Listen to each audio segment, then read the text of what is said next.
कहानी एक ऐसे शख्स की है जो इस कदर कंजूस था कि कभी उसने कोई मोटर गाड़ी, बाइक, स्कूटर, स्कूटी कुछ नहीं खरीदा, साइकिल पे चलता था। यहाँ तक कि बेल्ट भी खरीदने की बजाय वो रस्सी को बेल्ट बनाकर बांधता था। और बैंक में करोड़ रुपए।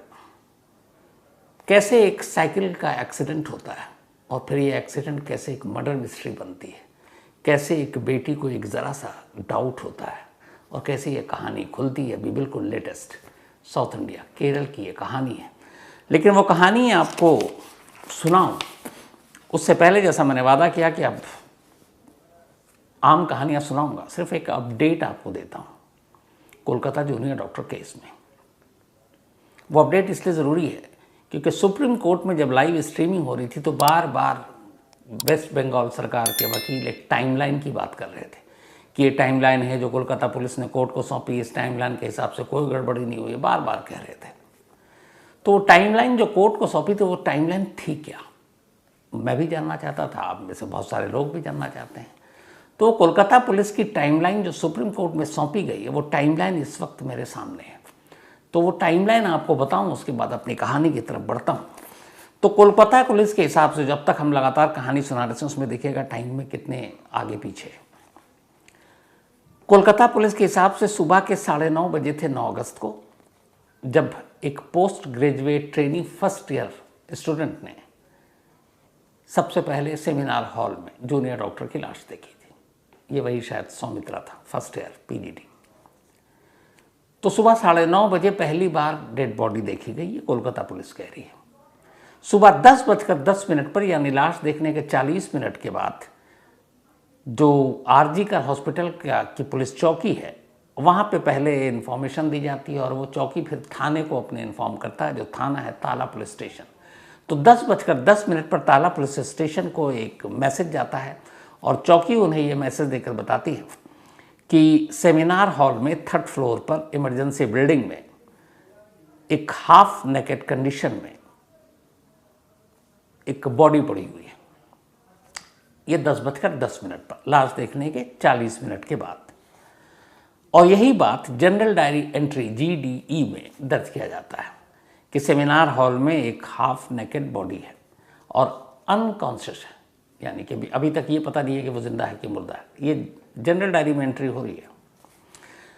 जनरल डायरी में एंट्री के 20 मिनट के बाद सुबह 10:30 बजे police officer senior crime scene पर पहुंचते हैं और इसमें तमाम सीनियर अफसर थे। 10:30 बजे 10:52 पर असिस्टेंट सुपरिंटेंडेंट ऑफ पुलिस जो हॉस्पिटल के असिस्टेंट सुपरिंटेंडेंट, वो पहली बार फैमिली को इन्फॉर्म करता है और कहता है कि आपकी बेटी बीमार है। ये भी इसमें लिखा हुआ है। फिर इसके बाद 11 बजे सुबह होमिसाइड टीम मौके पर पहुंचती है। 12:25 पर पहली बार जो बॉडी है और सीन ऑफ क्राइम है उसकी वीडियोग्राफी होती है, तस्वीर ली जाती है और फॉरेंसिक की टीम जो है वो भी तब तक वहाँ पहुँच चुकी थी 12:25 पर। और फिर ये सारे जो फुटप्रिंट हैं, मौके से निशान हैं, ब्लड सैंपल है और क्राइम सीन की वीडियोग्राफी है, ये 12:25 पर करते हैं। इसके बाद 12:44 पर ऑन ड्यूटी डॉक्टर पहली बार डॉक्टर को एग्जामिन करते हैं, जूनियर डॉक्टर को, और डेड डिक्लेयर करते हैं। मतलब 9:30 बजे लाश देखी गई एक हॉस्पिटल के अंदर, लेकिन ऑफिशियली जो डेड डिक्लेयर किया गया वो 12:44 पर, मतलब करीब 3 घंटे 14 मिनट बाद, जबकि अस्पताल में सारे डॉक्टर थे। अब 12:44 पर डिक्लेयर क्यों किया डेथ, 9:30 बजे या 10 बजे क्यों नहीं, सवाल का जवाब नहीं है। इसके बाद दोपहर 1 बजे जो पेरेंट्स हैं जूनियर डॉक्टर के वो हॉस्पिटल पहुंचते हैं। कोलकाता पुलिस के रिकॉर्ड के मुताबिक अगले 10 मिनट में उनको सेमिनार हॉल में ले जाया जाता है। तो बॉडी अब भी सेमिनार हॉल में पड़ी हुई है, ये ध्यान दीजिएगा। 9:30 में पहली बार देखा गया और अब करीब 3.5 घंटे हो गए, सेमिनार में अब भी बॉडी पड़ी हुई है। तो 1 बजे फैमिली आई, 10 मिनट के बाद उनको सेमिनार हॉल ले जाया गया। 1:47 पर मेडिकल सर्टिफिकेट में पहली बार वो सारी चीज़ें दर्ज की गई और पुलिस को डॉक्टर ने दिया कि ये डेथ और ये सारी मौत की जितनी थी, और साथ में मेडिकल रिकॉर्ड जो दी गई उसमें इंजरीज कहाँ कहाँ पे हैं, प्राइवेट पार्ट से लेके बॉडी के किस किस पार्ट में, वो सारी चीज़ें पुलिस को हैंड ओवर की गई। 147 3 PM दोपहर के अब 3 बजे हैं। अब फैमिली ने और हॉस्पिटल के कुछ डॉक्टरों ने ये मांग की कि ये पोस्टमार्टम किसी जुडिशियल मजिस्ट्रेट की निगरानी में होनी चाहिए। तो फिर उन्होंने ये लिख कर दिया और साथ ही ये भी कि वीडियोग्राफी होनी चाहिए पोस्टमार्टम की। ये 3 बजे पेरेंट्स और कुछ डॉक्टरों ने पहले वर्बली कहा और फिर रिटन में दिया कि जुडिशियल मजिस्ट्रेट की निगरानी में पोस्टमार्टम, और पोस्टमार्टम डॉक्टरों का बोर्ड करे और साथ में वीडियोग्राफी भी हो। 4:10 पर जुडिशियल मजिस्ट्रेट हॉस्पिटल पहुंच जाते हैं।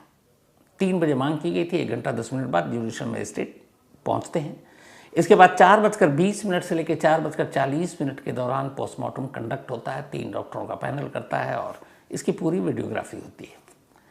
शाम 6:10 से 7:10 तक जो पूरे पैनल और डॉक्टरों का, मजिस्ट्रेट, फैमिली मेंबर, ये सब वहाँ रहते हैं। पोस्टमार्टम होने के बाद सारी वीडियोग्राफी होती है, इनकी मौजूदगी को भी दर्ज दिखाया जाता है। 8 बजे रात को डॉग स्क्वाड पहली बार मौके पर पहुंचता है, यानी 9:30 पे हॉस्पिटल में देखा डॉक्टरों ने। 10:10 पर पुलिस को इन्फॉर्म किया जा चुका है। दोपहर को फॉरेंसिक टीम आई है, लेकिन डॉग स्क्वाड रात 8 बजे पहुंचता है क्राइम सीन पर, जबकि आमतौर पर क्राइम सीन पर डॉग स्क्वाड को फौरन उसी वक्त बुला लिया जाता है। 8:37 से 8:52 के दरमियान 3D मैपिंग होती है क्राइम सीन की। 8:30 से 10:45 के बीच में 40 अलग अलग चीज़ें क्राइम सीन से दर्ज की जाती हैं। उनका जो सीजर होता है उसका एक मेमो बनाया जाता है फॉरेंसिक टीम के ज़रिए, और ये वीडियोग्राफ होता है। लोकल विटनेस होते हैं प्रेजेंट, पर उनकी गवाही ली जाती है और फिर बॉडी जो है फैमिली को हैंड ओवर कर दिया जाता है 8:30 के आसपास वीडियोग्राफी के बाद। हैंड ओवर करने के बाद रात 11:45 पर पहली बार ताला पुलिस स्टेशन में विक्टिम के फादर पहुंचते हैं और वहां जाकर वो ऑफिशियली FIR लिखाते हैं। 9:30 पे सुबह देखा गया, रात 11:30 बजे FIR दर्ज होती है। ये है पूरी कोलकाता पुलिस की टाइमलाइन जो सुप्रीम कोर्ट में सौंपी गई है, और इस टाइमलाइन के ज़रिए असल में कोलकाता पुलिस ये सफाई देने की कोशिश कर रही है कि हमारी तरफ से कोई लैप्सेस, हमारी तरफ से कोई नाकामी या लापरवाही नहीं हुई है। लेकिन ये टाइमलाइन उन्होंने देकर एक तरह से ये बताया कि उन्होंने कहाँ कहाँ गलतियाँ की हैं। इसी में है साफ, कब मिली, कब FIR दर्ज, कब डॉग स्क्वाड आ रहा, कब फॉरेंसिक टीम आ रही है। तो ये असल में वो पूरी टाइमलाइन है। तो ये टाइमलाइन चूँकि सुप्रीम कोर्ट में सौंपी गई, मुझे लगा कि आपसे शेयर करना चाहिए, इसलिए शेयर किया। अब जैसा कि वादा किया था, आते हैं आज की कहानी के ऊपर। बात इसी साल 23 मई की है। केरल में एक जगह है कोल्लम। इसी कोल्लम में एक 82 साल के शख्स रहा करते हैं जिनका नाम है C. पप्पाचन। C. पप्पाचन 82 साल इनकी उम्र, और ये रिटायर्ड हुए थे BSNL से असिस्टेंट जनरल मैनेजर के पद से, ठीक ठाक पोस्ट। तो C. पप्पाचन 82 साल की उम्र हो गई थी, करीब 20 साल पहले वो रिटायर भी हो गए BSNL से। रिटायरमेंट के बाद अब वो इसी कोल्लम में एक बड़ी शांत सी जगह पर एक घर में रहा करते थे, लेकिन अकेले। हालांकि उनकी पूरी फैमिली है। एक वाइफ है, वाइफ स्कूल टीचर थी, वो रिटायर हुई, लेकिन वो इस जगह से 100 किलोमीटर दूर अकेले एक दूसरे घर में रहती थी, क्योंकि पप्पाचंद साहब की अपनी फैमिली से कभी बनी नहीं शुरू से। तो वाइफ है लेकिन 100 किलोमीटर दूर एक दूसरे घर में रह रही है। एक बेटा है जो गल्फ़ में नौकरी करता है, तो वो अपने परिवार के साथ गल्फ़ में है। एक बेटी है जिनकी शादी हो गई और वो यूपी में रहती हैं, क्योंकि उनके हस्बैंड वहाँ रहते हैं। तो फैमिली के 4 लोग 4 अलग अलग जगहों पर रह रहे हैं। पप्पाचंद साहब केरल के कोल्लम में, बीवी 100 किलोमीटर दूर, बेटा गल्फ़ में और बेटी यूपी में। अब ये अकेले रहते हैं और निहायत दर्जे के कंजूस। अच्छी खासी इनकी नौकरी थी, अच्छा खासा इनको पेंशन मिलता है, काफ़ी इन्होंने सेविंग की, बट फैमिली से बनी नहीं तो कभी पैसे किसी को दिए नहीं। और वो सारे पैसे ये 2 अलग अलग बैंकों में रखा करते थे। एक साउथ इंडिया बैंक था और एक पंजाब नेशनल बैंक। सब कुछ ठीक चल रहा था। फिर बीच में एक मुथूट फाइनेंस करके आता है वहाँ का, तो उन्होंने कांटेक्ट किया कि हम आपको ज़्यादा इंटरेस्ट देंगे, आप हमारे यहाँ भी जमा कीजिए। तो कुछ बैंक से इन्होंने पैसे निकाले और उस बैंक में भी डाले अराउंड 70 लाख। तब उस बैंक में भी पैसे जमा हो गए। अकेले लोगों से मिलना जुलना था नहीं, घर में अकेले रहते। आवारा कुत्तों को खाना खिलाने का उन्हें बड़ा शौक था, तो जितने भी उस इलाके में आवारा कुत्ते थे उनके दरवाजे हमेशा खुले रहते थे और उनके लिए वो खाना रखते थे। लेकिन खुद की कंजूसी का आलम ये था कि पूरी ज़िंदगी उन्होंने कभी कोई गाड़ी नहीं खरीदी, कार छोड़ी, स्कूटर भी नहीं ली, एक साइकिल, वही साइकिल उनका हमसफ़र था कहीं भी आना जाना। कंजूसी का आलम ये कि वो बेल्ट की बजाय रस्सी बांधा करते थे पैंट पर। मतलब उनके बारे में ये थी कि पैसा खर्च नहीं करना चाहिए, पैसे से उन्हें बेपनाह मोहब्बत थी, और जहाँ पैसे की बात आए वो फिर कोई समझौता करने को तैयार नहीं। और वो पैसे सारे बैंक में एक एक कर जमा होते जा रहे हैं, करोड़ से ऊपर हो चुके हैं। किसी को देना नहीं, फैमिली से बनती नहीं, अपने ऊपर खर्च नहीं, तो बस यही ज़िंदगी थी। 23 मई 2024 को इसी कोल्लम इलाके में एक साइकिल से वो गुजर रहे थे। दोपहर का वक्त था। जिस जगह से गुजर रहे थे वो बहुत ही खूबसूरत लेकिन सन्नाटा इलाका, सड़क दोनों तरफ पेड़, हरियाली। तभी अचानक एक ब्लू कलर की आर वैगनार कार आती है और ज़ोर से टक्कर मारती है साइकिल को, और कार चली जाती है। टक्कर होते ही जो पप्पाचंद साहब हैं वो सड़क पे गिर पड़ते हैं। इत्तेफाक से उसी वक्त एक ऑटो रिक्शा वहाँ से गुजर रहा था। वो ऑटो रिक्शा रोकता है, इंसानियत दिखाता है, उनको उठाता है, फ़ौरन नज़दीक के हॉस्पिटल में ले जाया जाता है। अब वो हॉस्पिटल में गए, सीरियस चोटें आई थी, हॉस्पिटल में उनका इलाज हुआ, लेकिन अगले दिन सुबह उनकी मौत हो गई। अब पुलिस ने केस दर्ज किया नेग्लिजेंस ड्राइविंग का, 304A hit and run case. अब इसमें कोई ज़्यादा सज़ा तो होती नहीं है, तो इधर मामला दर्ज कर लिया पुलिस ने, अपनी तफ्तीश की, कौन गाड़ी वाला है, क्या है, कुछ पता नहीं है। तभी अगले दिन हैरत अंगेज तौर पर एक शख्स आता है, और उस शख्स का नाम जो है एनीमन है, 44 साल की उम्र। और वो पुलिस के पास पहुंचता और कहता है कि साहब मैं कल गुजर रहा था, एक साइकिल वालों की टक्कर हो गई, गलती से मैंने थोड़ी शराब पी रखी थी और मेरे दिल ने कहा कि नहीं तुमको भागना नहीं चाहिए, तो मैं सरेंडर करने आया हूँ। पुलिस वाले भी कहते हैं चलो, याद रखिएगा कि हिट एंड रन केस में अगर कोई गाड़ी को टक्कर मारे और ख़ुद पुलिस के पास पहुँच जाए तो उसको थोड़ी सज़ा कम कर दी जाती है। तो पुलिस ने कहा चलो ठीक है, पुलिस ने उसको अरेस्ट कर लिया, लेकिन फिर वो ज़मानत भी दे दी, क्योंकि हिट एंड रन का केस हमारे ऐसे ही हो जाता है।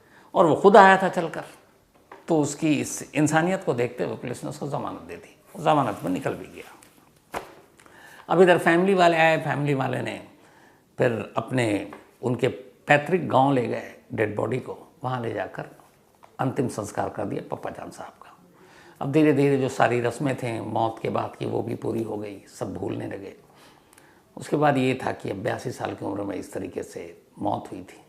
अब मौत के बाद जाहिर सी बात है फैमिली को, उनका जहाँ घर कोई और तो है नहीं, वही लोग हैं। जीते जी बिल्कुल रिश्ता नहीं था, अच्छा बनी नहीं, लेकिन अब जो भी चीज़ें हैं उन पे फैमिली का हक है। तो बेटा तो बहुत बिजी उधर गल्फ़ में, माँ भी बहुत उम्र हो चुकी, तो ले देकर एक यूपी में जो बेटी रहती थी वो वहाँ पहुँची, और उसके बाद अब उसने ये सारी चीज़ें, जब वो लोग सदमे से उभरे तो फिर घर गए, उन्होंने सारी चीज़ें सामान बटोरनी शुरू की, और उसी सामान में उन्हें अचानक कुछ पासबुक मिले बैंक के। जब उन्होंने देखा, अच्छा पूरी फैमिली को पता था कि उनके पिता या पति एक दर्जे के कंजूस शख्स हैं, ज़िंदगी में अपने ऊपर कोई ख़र्चा तो कर ही नहीं सकते, और इसी बात को लेकर फैमिली से अक्सर झगड़ा होता था। और यही एक वजह थी जिसकी वजह से पूरी फैमिली अलग अलग रहती थी, बाप के साथ कोई नहीं रहता था। अब बेटी ने सारे सामान को इकट्ठा किया, पासबुक देखा, पासबुक को भी पहली नज़र में उसने देखकर किनारे रख दिया।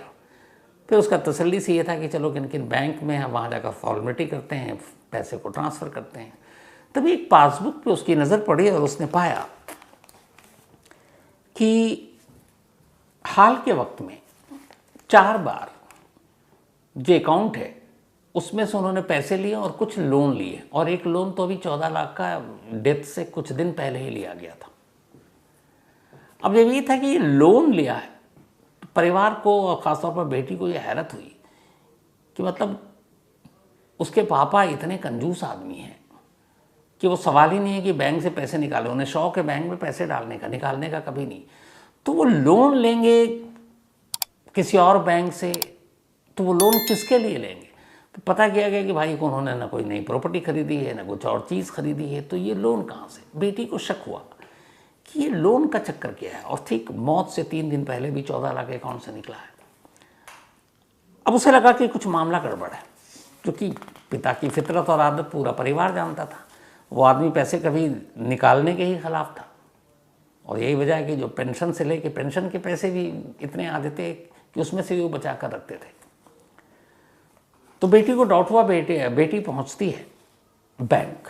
दरअसल कोल्लम में ये जो बैंक था, मुथुटू निधि लिमिटेड, ये एक फाइनेंशियल कंपनी बैंक, तो ये वहाँ पे वो बैंक था, और वहाँ पर जो पपाचन थे उनका अकाउंट था, और इस अकाउंट में करीब 70 लाख रुपए जमा थे। लेकिन जब बेटी वहाँ पहुँची और उसने कहा कि मेरे ऐसे से फादर है, उनकी डेथ हो गई है, अकाउंट, तो वहाँ पे जो स्टाफ था उसने दिखाया, तो उसने दिखाया कि उसमें 4 बार पिछले 6 महीने में विड्रॉल हुआ है। एक बार 14 लाख और ये लोन का कहकर। अब बेटी ने जब अकाउंट देखा तो उसे बड़ी हैरत हुई, क्योंकि उसके फादर कभी इस नेचर के थे नहीं, क्योंकि इतिहास था कि वो बैंक से पैसा निकालता ही नहीं था बंदा। अब उसके बाद उसने कहा मुझे मैनेजर से बात करनी है। मैनेजर ने भी गोल मोल जवाब दे दिया, बोला कि हम इसमें कुछ नहीं कर सकते। अब क्या करें?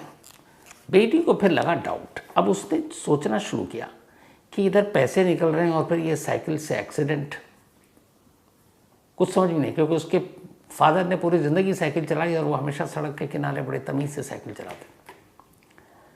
अब बेटी को कुछ डाउट हुआ कि कहीं ये पैसे और ये एक्सीडेंट का कोई कनेक्शन तो नहीं है। इसके बाद वो पहुंचती है कोल्लम पुलिस स्टेशन, और जाकर वो सारी बात बताती है अपने फादर के बारे में, और कहती है कि ये इतने इतने पैसे निकले हुए हैं और मेरे फादर कभी एक चवन्नी नहीं निकाले बैंक से। पुलिस वालों ने सुना, उन्हें भी लगा कि कुछ गड़बड़ तो हो सकता है। अब पुलिस ने उस साइकिल वाले एक्सीडेंट की केस को खोला। उन्होंने कहा कि चलो अब जांच करते हैं, क्योंकि ये बात मई की थी, अब ये आ चुका था अगस्त, 2 महीने बीत चुके हैं। लेकिन वो तारीख चूँकि याद थी, तो अब पुलिस ने उस तारीख के हिसाब से जो 23 मई को एक्सीडेंट हुआ था दोपहर को, उस रूट पे कितने सीसीटीवी फुटेज कैमरे लगे हुए हैं वो देखना शुरू किया। इत्तेफाक से 100 मीटर दूरी पर उसी रोड पर एक सीसीटीवी कैमरा एक घर में लगा हुआ था। पुलिस ने उस कैमरे को खंगाला, फुटेज भी नसीब से सेफ था। 23 मई की दोपहर के फुटेज निकाले, तब पुलिस को अचानक एक ब्लू कलर की आरजी वैगनर जो कार थी वो उसमें दिखाई दी, और कार के आगे का जो हिस्सा था वो थोड़ा सा टेढ़ा मेढ़ा भी था। इसका मतलब था कि एक्सीडेंट करके आया। और फिर वो नंबर भी उसमें दिख गया, और वो नंबर से पुलिस को पता चल गया कि जिस बंदे ने अपने आप को सरेंडर किया था अनीमन, अगले दिन मौत के बाद, ये गाड़ी उसकी नहीं बल्कि उसने अपने एक दोस्त से किराए पर लिया था, और उसके दोस्त का नाम जो था वो हाशिफ अली था। तो अब नंबर भी अगले दिन सरेंडर भी किया और ये गाड़ी भी सामने आ गई, पुलिस को सारी कड़ियाँ मिल गई। लेकिन अब पुलिस सोच रही कि यार एक्सीडेंट करने वाला खुद नेक्स्ट डे आ गया, सब कुछ हो गया, जमानत भी दे दी, अब इस बैंक का इस एक्सीडेंट से क्या लेना देना है। लेकिन बेटी कह रही है कि कुछ है, तो पुलिस वालों ने भी कहा कि चलो तफ्तीश करते ही है। अब चूंकि एनिमल ने सरेंडर किया था तो पुलिस के पास उसके सारे पेपर, उसके फ़ोन नंबर सब कुछ था, तो मोबाइल नंबर भी था। अब पुलिस ने कहा चलो इस मोबाइल को खंगालते हैं। अब उन्होंने एनिमल के मोबाइल को खंगालना शुरू किया। जब खंगालना शुरू किया तो उन्होंने देखा कि बाकी इसमें कुछ सस्पिशियस नहीं है। लेकिन ये अगस्त की बात है, अब जांच हो रही है। जो मई से ये 23 मई को एक्सीडेंट हुआ था, लेकिन 1 मई से ही लगातार, सबसे ज़्यादा 1 मई से 23 मई के दरमियान एक नंबर पे लगातार बात हो रही थी। अब पुलिस ने कहा कि ये नंबर किसका है, तो जब उस नंबर को चेक किया गया कि ये नंबर किसके नाम पे रजिस्टर्ड है, तो एक 45 साल की महिला सरिता, इनके नाम पर ये मोबाइल रजिस्टर्ड था। अब जब सरिता के खंगाला गया कि भाई ये कौन है, तो पुलिस अचानक चौंक उठी। उसी मुथूटू निधि फाइनेंस लिमिटेड, जिस बैंक में पपाचन साहब का अकाउंट था, उस बैंक की मैनेजर यही सरिता थी, जिनका नंबर उस बंदे के मोबाइल में था जिसने गाड़ी को हिट किया था और अगले दिन सरेंडर कर दिया था। अब पुलिस को लगा कि नहीं, बेटी जो कह रही उसमें कुछ तो सच्चाई है। अब पुलिस ने अपनी तरफ से तफ्तीश शुरू की, सारे बैंक अकाउंट ये वो। उसके बाद एनिमल को उठाया। एनिमल को उठाने के बाद थोड़ी उसकी खातिरदारी की पुलिसिया अंदाज में, फिर वो टूट गया और उसने फिर कहानी सुनाई। जब कहानी सुनाई तो अगले ही पल बैंक मैनेजर सरिता, उसके बाद अनूप एक और शख्स, इसके अलावा हाशिफ अली, ये सारे पुलिस के शिकंजे में। अब सबको बिठाकर पूछताछ की गई तो फिर पूरी कहानी सामने आई। कहानी ये थी कि पपाचन साहब कोलम के जिस इलाके में रहते थे, बहुत बड़ा इलाका नहीं था, सब एक दूसरे को जानते हैं और सबकी नज़रों में ये था कि आदमी नहायत कंजूस है और अपनी दुनिया में मस्त रहता है। उम्र 82 साल, किसी से मिलना जुलना बहुत कम। हाँ, एक चीज़ की वजह से वो जाने जाते थे इलाके में, यार ये आवारा कुत्तों को बेचारा बहुत खाना पीना खिलाता है और बाकी अपना साइकिल से आता जाता है। रहन सहन से लगता ही नहीं कि वो अमीर आदमी भी होगा या उसका पास्ट क्या होगा, असिस्टेंट जनरल मैनेजर रहा होगा। किसी को उसने फैमिली के बारे में बताया नहीं। उसी कॉलम में उसके 2 अकाउंट थे, एक पंजाब नेशनल बैंक में और एक साउथ इंडिया बैंक में। अब इस दौरान में जब ये लोग बैंक में जाते थे तो चूंकि सरिता के बहुत सारे कुलीग भी बैंक में आपस में एक दूसरे को जानते हैं, तो धीरे धीरे उसे पता चला कि ये एक जो पपाचन नाम का बंदा, अच्छा बैंक के जो एम्प्लॉय होते हैं वो ढूंढते हैं अच्छे अच्छे कस्टमर को कि आप हमारे यहाँ सेविंग करें।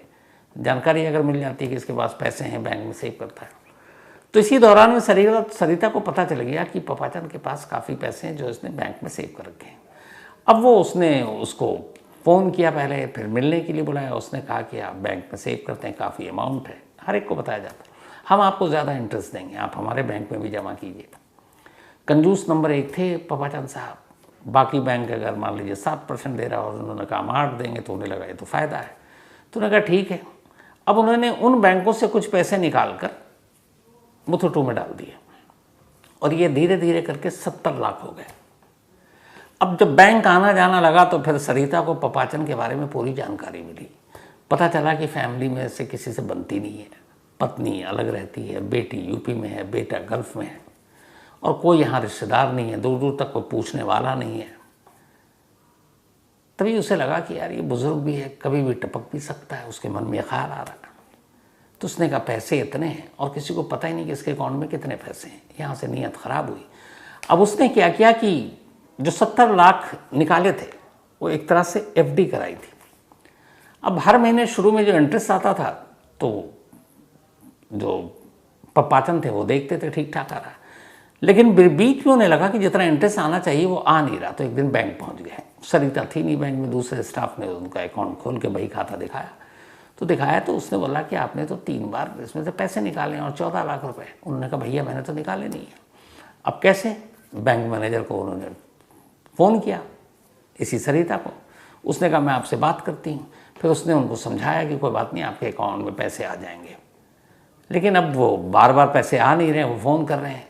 सरिता को लग गया कि ये बंदा पीछा छोड़ेगा नहीं, लेकिन इसका कोई फैमिली मेम्बर तो है नहीं पूछने वाला इसको, तो अगर क्यों नहीं इसको रास्ते से ही हटा दूं तो सारे पैसे निकल जाएंगे। और इधर सरिता ने ये किया था कि उनके पैसे निकाल कर खुद लोन ले रही थी, क्योंकि उसी का बैंक वही मैनेजर, और वो वापस नहीं डाल पा रही थी।